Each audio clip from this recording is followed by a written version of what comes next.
Meus caros, vivam, vivam.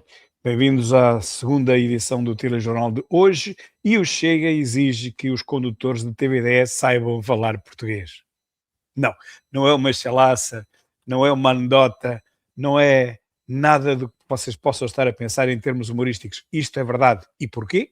Justamente porque os condutores de TVDE, olha, por exemplo, no sítio onde eu estou, quando eu moro aqui em Lisboa, que é Odivelas, durante a semana, pois, meus caros, o que eles dizem é: senhor não fala português, senhor. É isto que eles dizem, já apanhei os 4 ou 5, senhor não fala português, senhor. Dizem isto mais lento, porque é para a gente nem tentar meter conversa com eles.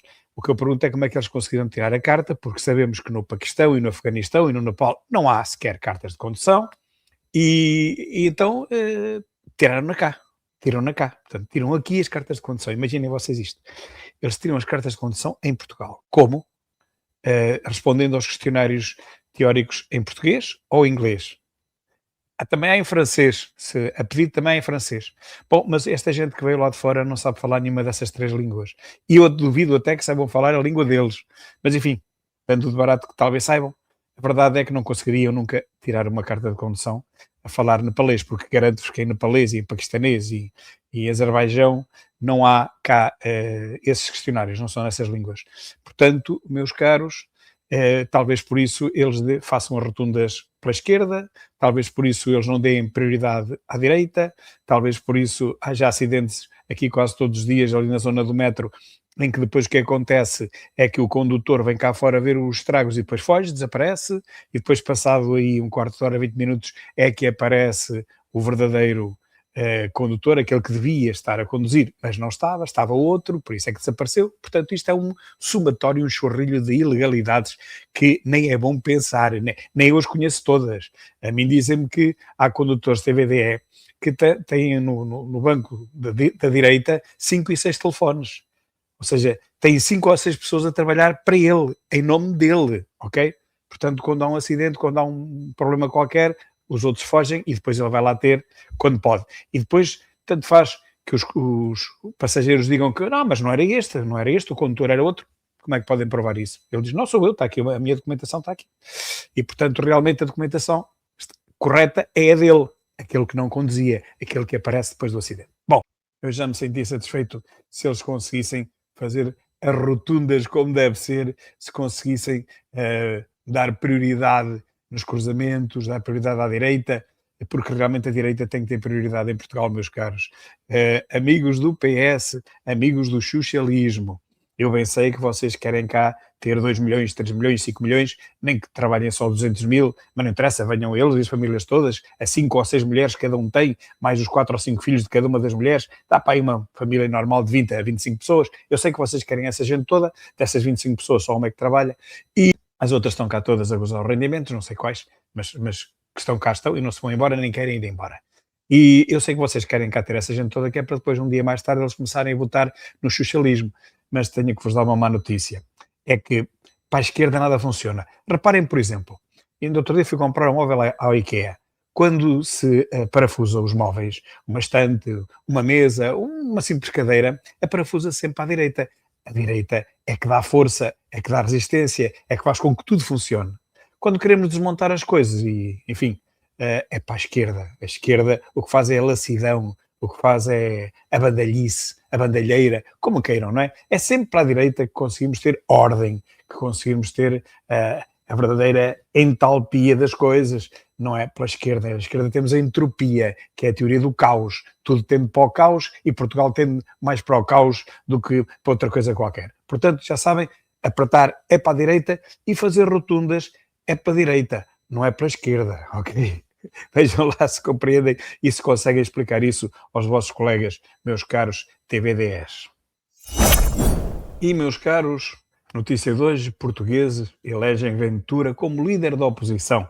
Uma sondagem do Barómetro DN, Aximage, 60% para Ventura e 21% para Carneiro.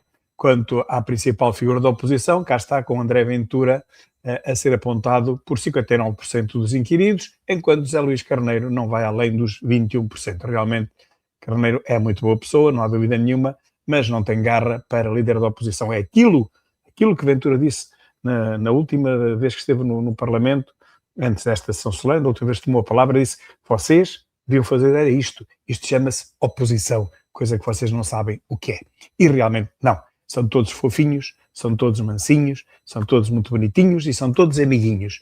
E por isso é que Portugal está cada vez pior. Há 50 anos, na desgraça, no fundinho. Portugal no fundinho, porque eles são todos amiguinhos. Eu, tal como Ventura, não estou ali para fazer amigos, tanto me dá que fiquem chateados comigo nas comissões ou no plenário, para mim é igual ao litro. Nós estamos ali a trabalhar para Portugal e as coisas têm que ser ditas para que algo se possa mudar. Porque se a verdade não se disser, se o politicamente correto não desaparecer, então nós continuamos todos amigos, todos muito bem dispostos, todos um grande núcleo de amizades e Portugal a ir pelo cano. E é isso que nós não podemos permitir. Não estamos ali para fazer amigos, eu pelo menos não estou ali para trabalhar por Portugal.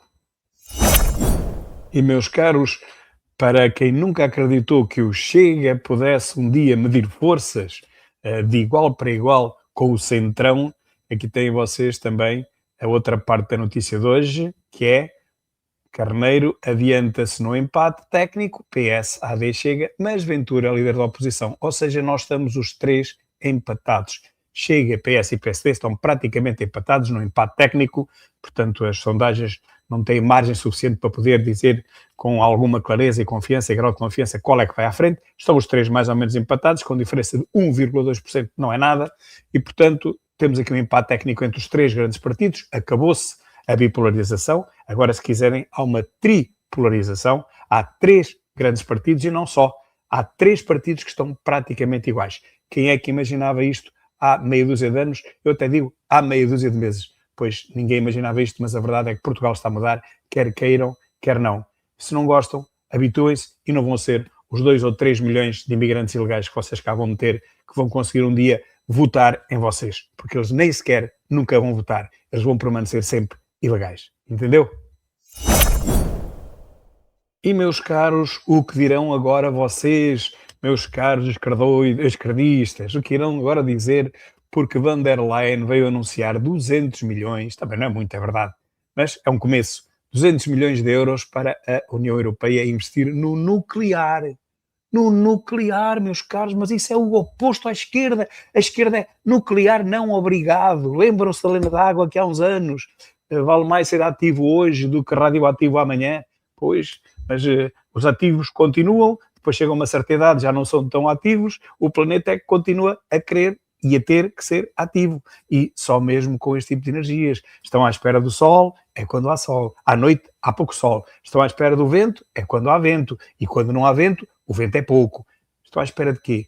Água no tempo das secas, a mini hídrica não funciona. A mini hídrica dá para ali para uma pequena região. A propósito, há centrais nucleares agora, mini centrais nucleares, que providenciam energia para uma cidade de média proporção, não mais do que isto. São pequenas centrais nucleares, eu estou a estudar agora esse assunto, são de fácil implementação, rápida implementação, ocupam um pouco mais do que uma casa normal, que um apartamento, e, enfim, tirando depois os periféricos, e, meus caros, e dão energia para uma cidade inteira. E é esse o futuro, não vejo outro. Senão estamos sempre à espera que haja vento, e que haja sol, e que haja chuva. Se não houver uma das três coisas, já andamos aqui, ó Rita ou Ana, com as calças na mão, como se costuma dizer, e, portanto, nós não podemos estar sujeitos a mais apagões como aconteceram o ano passado, que até hoje não explicaram porquê. Mas nós sabemos, foi uma super produção de energia eólica e que de repente caiu muito drasticamente e, portanto,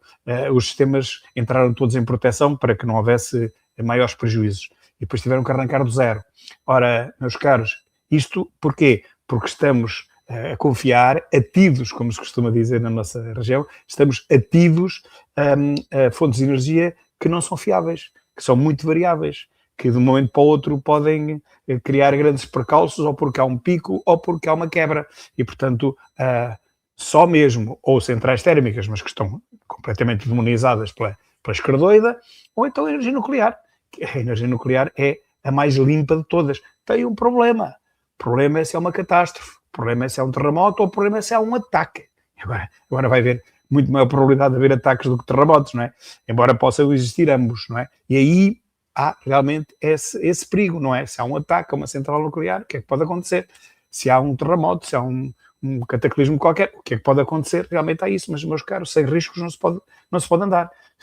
As barragens também vão colapsar um dia deste, elas já têm quase 60, 70, quando chegarem aos 120 anos, elas estão todas a cair podres. Portanto, aquilo vai ter que ser tudo reciclado, não sei como.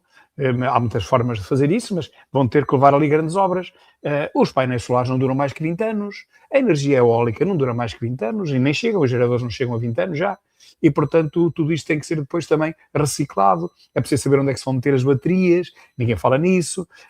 Bom, há uma data de problemas que realmente só com o tempo poderemos ver qual é o sentido, para onde é que as coisas encaminham. Mas uma coisa é certa, estarmos atidos a vento ou a sol ou a chuva não é bom. Tem que haver uma energia base, uma energia que seja fiável e que a gente possa recorrer quando é necessário.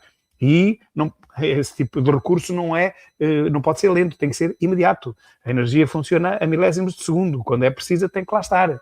E quando não é precisa, tem que se desperdiçar, porque não se pode armazenar, não é? Não temos tecnologia para armazenar energia e eletricidade em sei lá, teraamperes, não, isso não existe. E, portanto, há esse problema. As centrais nucleares, as grandes demoram muito, são muito caras, demoram anos a entrar em funcionamento e demoram anos a desligar-se, mas as mini centrais nucleares são muito mais rápidas, são quase como centrais térmicas e, portanto, podem-se ativar e reativar e desativar muito rapidamente. É esse o futuro e ela tem razão nisso, mas é claro que não é ela, é os engenheiros que a aconselham e que realmente não havendo outro recurso tão fiável e tão barato, que a energia nuclear ainda por cima é a mais barata de todas, tem todas as vantagens que há, exceto esse risco de haver ou um ataque ou um cataclismo. Bom, mas é o futuro, não podemos virar as costas. Bom, meus caros, e a Croácia e a Hungria fixam teto máximo aos preços da gasolina e do gasóleo. Esta notícia não está muito difundida, não sei porquê, mas ela é verdadeira e... meus caros, parece-me que tem que ser também este o caminho a seguir por Portugal, porque se a guerra continuar, algo como isto terá que ser feito em Portugal, à custa do ISP e do IVA dos combustíveis. Os portugueses não conseguem pagar 2,5 € por litro de gasóleo, pode até chegar a 3, nem a distribuição manterá preços. A inflação dispararia. Portanto, meus caros, se eu fosse primeiro-ministro, com certeza que adotaria esta medida que, como diz Nuno Tavares Pereira e bem, toda a Europa devia aplicar. Caso contrário, a Europa vai entrar em ruptura muito rapidamente. Fixar o teto máximo aos preços da gasolina e do gasóleo através de quê? Através da diminuição dos impostos, do ISP e do IVA sobre os combustíveis. Como sabemos, juntos são mais do que 50% do preço que um português paga ao abastecer o carro. É uma pouca vergonha. O Estado tem que se limitar a ganhar menos para proteger os portugueses, porque são os portugueses que não têm hipótese nenhuma se esta guerra continuar por mais umas semanas. Um grande abraço e até amanhã.